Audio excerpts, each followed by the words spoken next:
Welcome to WAHNcast, the official podcast of the Women's Affordable Housing Network. This is our space to connect, get real, and talk about what's really happening in housing, from bold leadership to resident stories that ground us in purpose. We're here to amplify voices, strengthen each other, and share the kind of conversations you'd have with a friend who gets it. Because when our voices are amplified, our communities grow stronger, and so do we. In this episode, we're joined by four incredible women from Indiana WAHN: Janine Betsey, Scarlett Andrews, Jennifer Green, and Danielle Smith, who brought the house down at our 2025 summit with their session on building your personal board of directors. It was so good we had to hit replay for WAHNcast. You'll hear how they've surrounded themselves with the right mix of mentors, sponsors, and truth tellers, and how those relationships have shaped both their careers and their lives. It's a conversation full of practical advice and the kind of connection that reminds us in housing and in life, the right people in your corner make all the difference. Welcome to the Indiana ladies of the Women in Affordable Housing Network. This is a rehash of a session that was at this year's National Summit. Danielle Smith, Scarlett Andrews, and Jennifer Green are each going to introduce themselves, tell you a little bit about themselves, and then we'll start with today's session, which is about building a personal board of directors.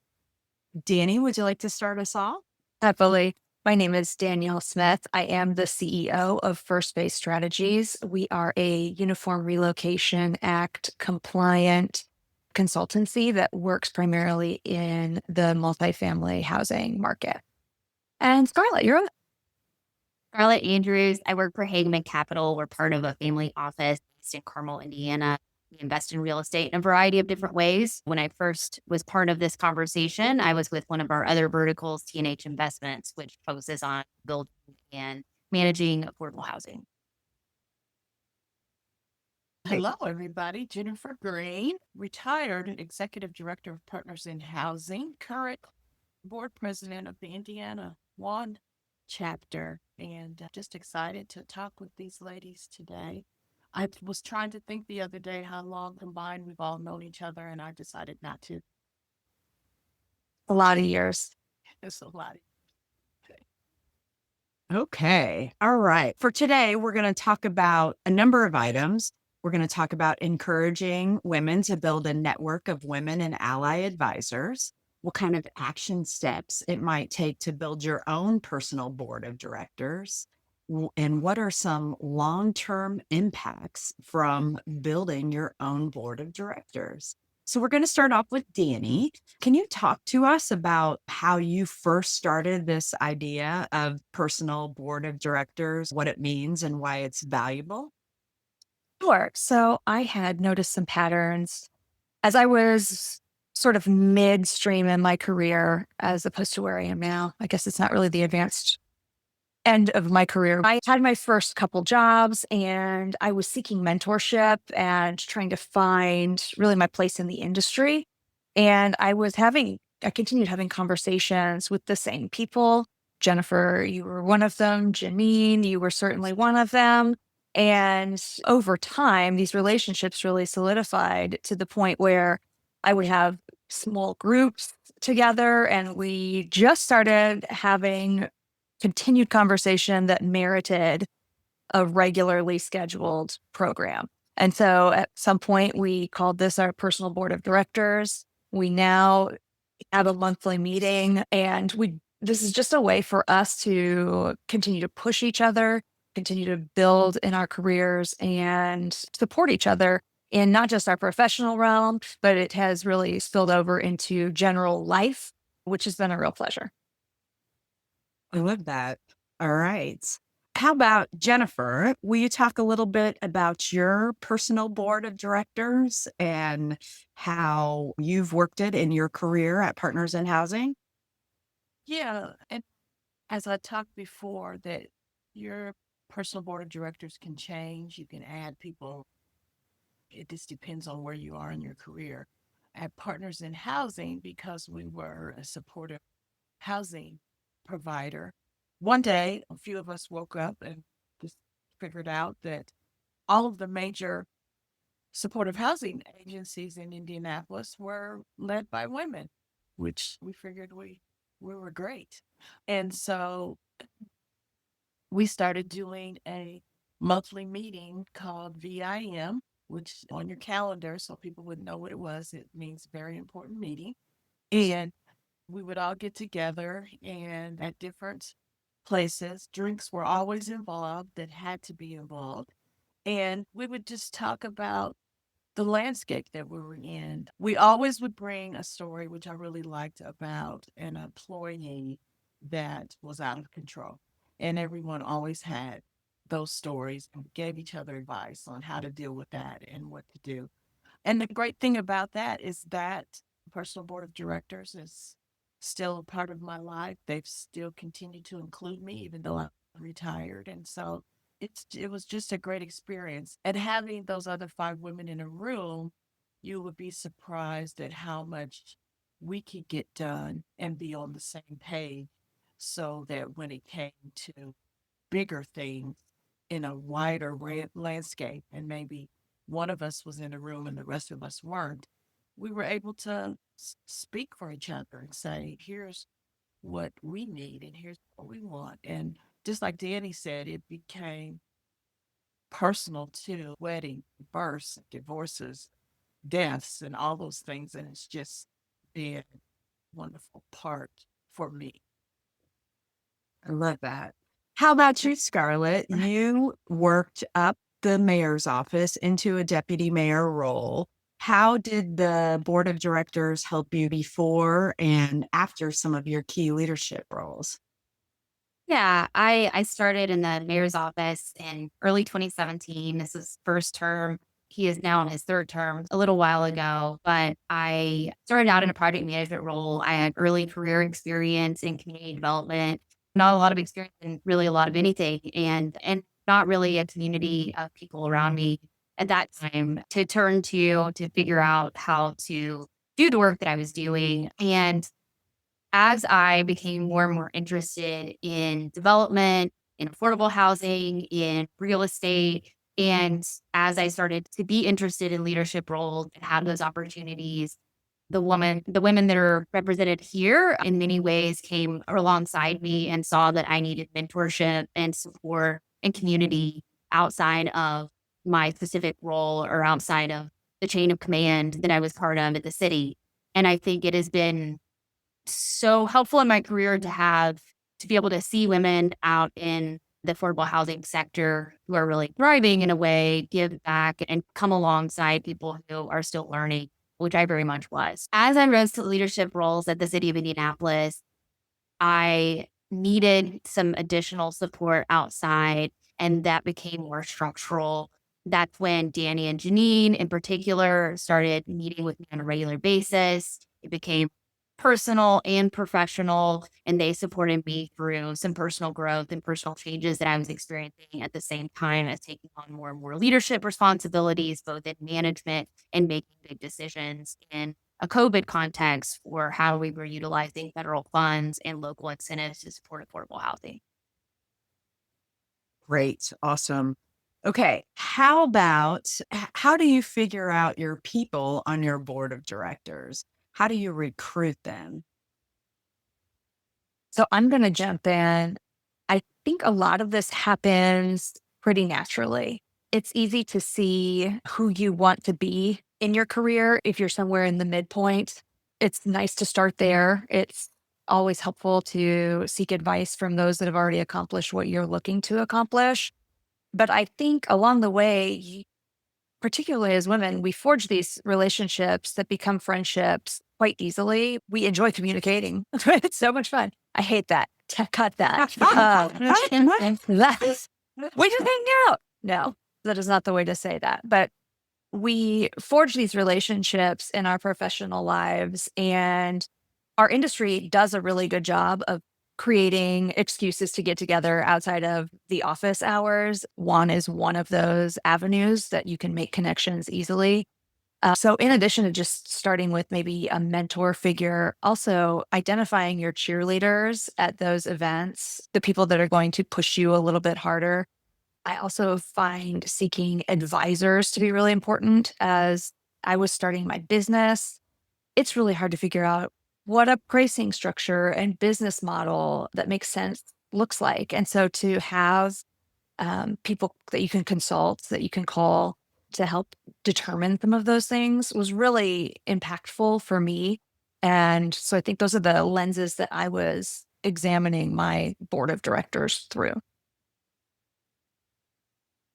Yeah, I think also for me, I was fortunate enough to be invited to some rooms when I worked in the public sector where I really wasn't the main contributor. I wasn't the one that was critical to be as part of the conversation, but I learned so much. So we started the city of Indianapolis and several nonprofit leaders in the city that were involved in housing, started a group called Think Housing.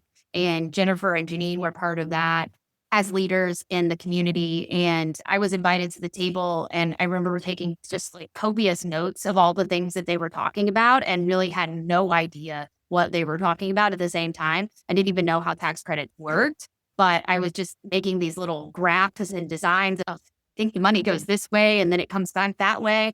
But it was so helpful for me to just be in a room of people who were a little bit ahead of me in my career. And now I'm at a point where I probably need to start looking the other direction and see who I could invite to the room. But I was really fortunate to be invited to those spaces. And then just starting to gravitate towards those people, as Danny said, gravitate towards those people who were doing things that I felt were really interesting or way beyond my comprehension or growing in an area that I wanted to grow in. Nice. I think that's right. I think you meet people in different spaces and time, depending on where you are in your career, and you observe people. My whole thing was not necessarily where that person was in their career, but just how they treated other people. When you watch people to see how do they interact with other people, how do they treat other people, and you start to think, those are the people that I want to be around because I want to be that same kind of person. And also, you also, like Scarlett said, you start to meet people in these different communities and groups and adversaries, councils, and all of this board of other boards. And you really are just like, wow, these people know way more than I do. And I need to get involved with them. And so I think that was part of mine was just forging those relationships and watching people in different situations and just seeing what kind of human they were. And those are the kind of people I want to be around. I love that. I love good humans. Okay, tell me a little bit more about your meeting setups. I'll start with Scarlett this time. Yeah. So at this point, we have a regular meeting that Danny and Janine and I do monthly. And so we get together, and as they've said, it turns personal as well as professional. We do have a notebook. Janine is the keeper of the notebook where we put down goals, professional, personal. I think we have a house goal because all of us have house things that we need to work on. And the conversation really naturally flows. We come back to the notebook sometimes and away from it, but really it's about prioritizing. I think that meeting on a monthly basis, we will reschedule if we need to, but for the most part, we really try to maintain that. And I think all of us prioritize that in a way that is really special. And that I think is key for me, is remembering how important that time is for us.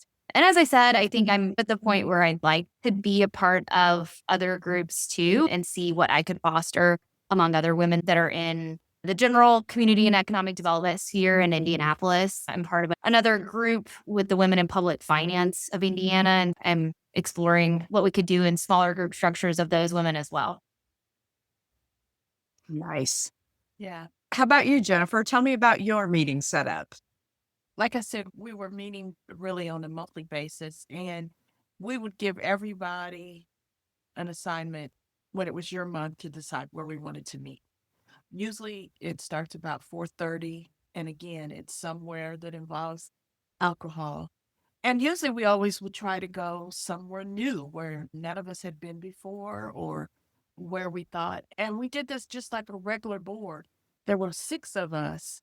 Our quorum was 3. So if at least 3 people were able to come, we would go ahead and meet. We wouldn't cancel. And so we would do it that way.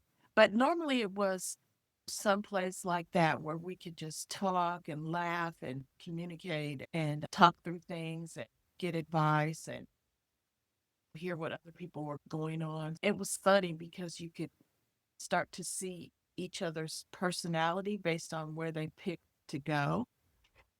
Places that I probably wouldn't have picked on my own, but I was glad that they took me there. And so it was just those kind of things were fun. And we gave people opportunities too. If somebody would pick somewhere and somebody said, "Hey, I got another meeting after this. Can we make it closer to there so I don't do this, or I got to pick kids up or things like that." So it was pretty interactive, but and usually we would plan from 4:30 to 6, and sometimes it'd go till 6:30, sometimes it'd go till 7, and some of us might be there till 8. It just depended on what was going on in life. The other thing I would say about, as we talked in the group at the summit, that Janine is the glue in all of this, because Janine would always meet with me because she was my board chair at one time, and we'd go over things. But we never had to say, "Where are we meeting?" Because it would always be Upland Brewery. I just never, that would never have to be a situation. "Where are we meeting today, Janine?" We still do that. We've done that since I've been gone, and it's just been invaluable to have those type of conversations and mentors and friendships. I love that you guys have a quorum rule. That is amazing. That's a nice touch. I think one of the things that Scarlett has alluded to, which is very important to all of us, is bringing up that next generation of women leaders. So, do you guys have any recommendations for folks on how they might build their own kind of personal board of directors if they're early in their career?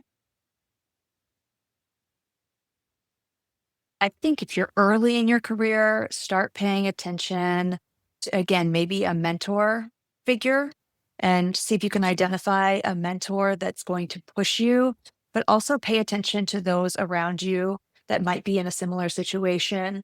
In those meetings, you can always tell who's asking the right questions, even if you don't know the answers, but maybe they ask with a little bit of bravery, or they're bringing interesting perspectives to a conversation.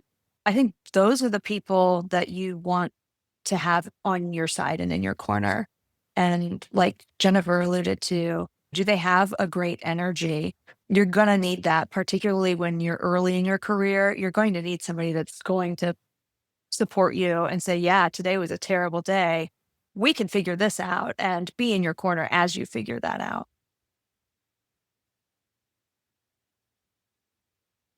I also think for those that are later in their careers, I put myself in that bucket now. Same thing, pay attention to who's asking good questions, who is the one taking notes and maybe quietly observing, but you can tell by the one question that they ask that the wheels are turning and it's in the right direction. And maybe a little bit of clarity can offer that person new opportunities and new understanding.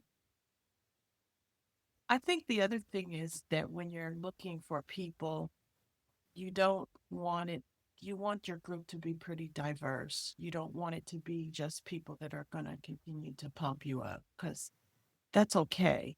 But you need people that are going to say, "You know what, you're having a really bad day today. Get your act together. Here's what, you probably need to do." And you need to have disagreements sometimes, because that makes all of us better. So you're looking for that kind of people, and you want that group to be diverse. And even in our group, the diversity came from, not all of us had been in that supportive housing sector. We all were coming from different, we had people that were coming from corporate positions, other people from some social services, but just a wide variety of where everybody was coming from. And that's what you want, because you want those different opinions, you want those different views of things that are going on. And don't be afraid to ask somebody. People are going to be honored that you ask them to be part of your personal board of directors. Look at that and just think, who can make me more well-rounded in what I do. Yeah, I think just to piggyback off of Jennifer, I think not being afraid to be an advocate for the kind of spaces that you want to be in and to seek out people. And if you're early in your career, I think you have a lot of room, whether you feel that or not, to ask people to go get coffee, to express to them that you find what they're doing really interesting and you want to learn more about it. You have the freedom to do that. And the worst that people could say is no, or I don't have time. And you can take that as not personal and move on to the next person. But I think you're going to find that enough people are really willing to be a part of that. As I said, that's something that I want right now, is to be part of a group of other women who are, I guess I'm not part of the young part anymore, but I'd be a part of women who are coming up in these spaces and be talking about how the next step of affordable housing, the next step of housing in general, the next step of economic development in our city and state goes. And so, yeah, I would have those conversations. I think the other thing that I really appreciated about this group is also that when you make these connections, they can also lead to other career points in your job because people start to know what you're interested in. If they're not interested, they might connect somebody who's better. But also, the other thing that I really seen is that what happens is these same folks are advocating for you in spaces where you're not.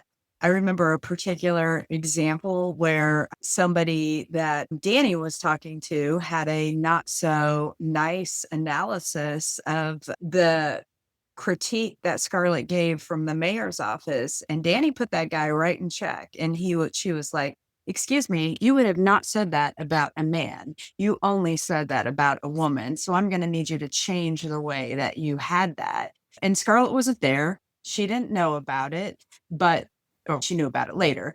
But the whole purpose is that then people know more who you are and they're advocating for you in spaces where you're not.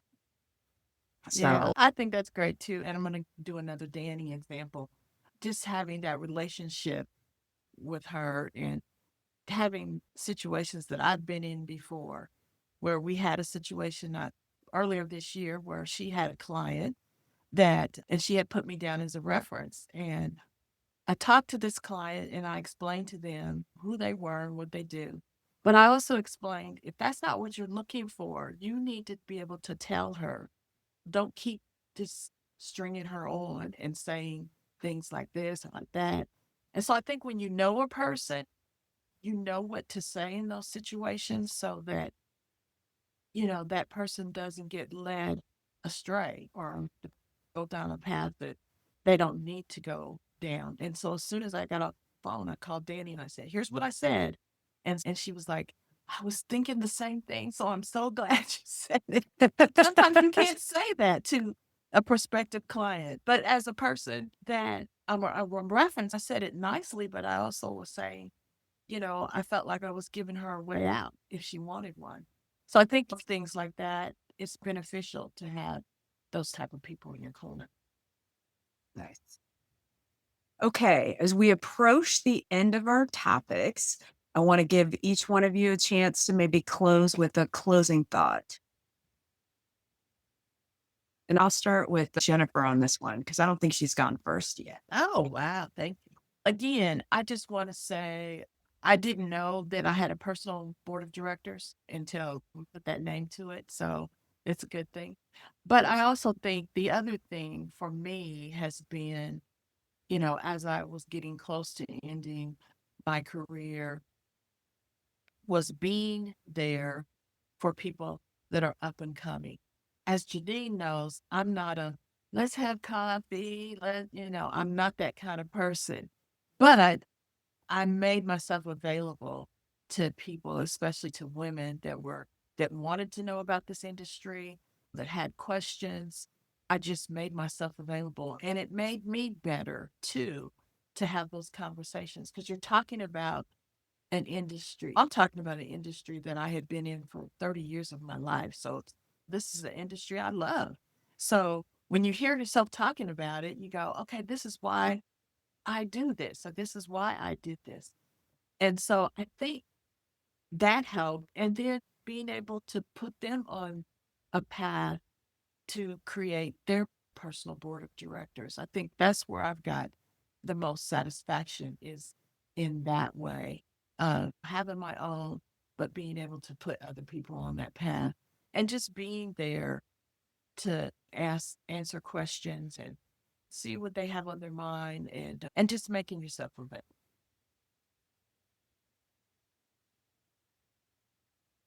All right. Danny, Scarlett, which one of you wants to go next? I can jump in. I think what it can sound like we're talking about here is mentorship, and that's a piece of it. But I guess to distinguish personal board of directors, I think there's a lot of value in having a group and a structure to it that creates accountability and creates community.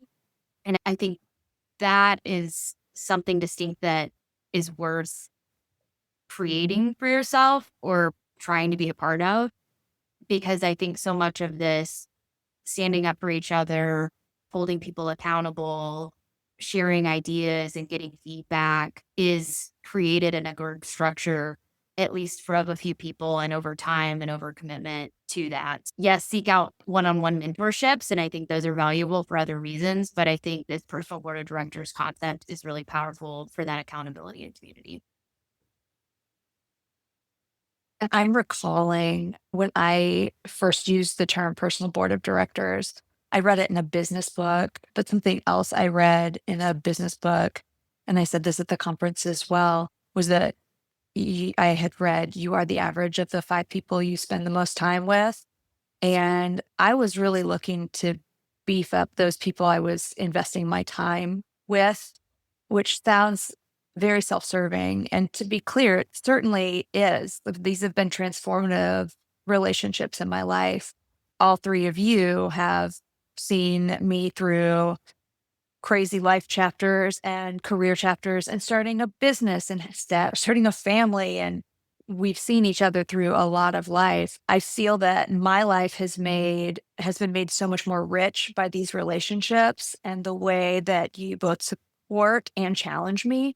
So I'm just really grateful and would be happy to share my contact information. I hope it's in the show notes. So anybody that has questions about forging their own personal board of directors, I'd be happy to help facilitate and make connections. I love that. I would say the other thing that I really got out of the board of directors, especially during critical career transitions, is that it creates a safe space where you can talk about things that you may not be able to talk to other people about yet.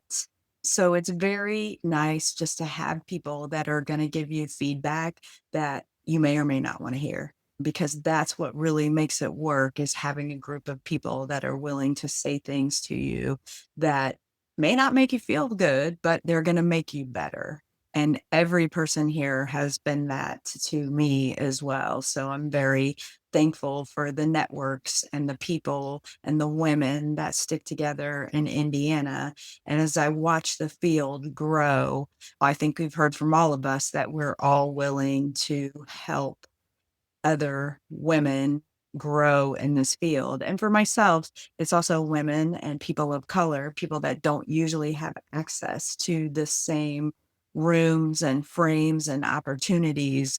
It's many of our goals to help open those doors for everybody else. So yes, please reach out to us and let us know how we can help you. And we really appreciate your time today. Thank you. Thank you. Thanks for being here with us on WAHNcast, the official podcast of the Women's Affordable Housing Network. Every guest, every story, every listen helps us keep this space real, rooted, and resonant, and we're so glad you're a part of it. Big thanks to our guests for sharing their time and knowledge with us, to our sponsors for making this platform possible, and to you for tuning in, sharing, and helping us keep this conversation going. Be sure to follow, rate, and share WAHNcast wherever you listen, and bring a friend next time we save them a seat.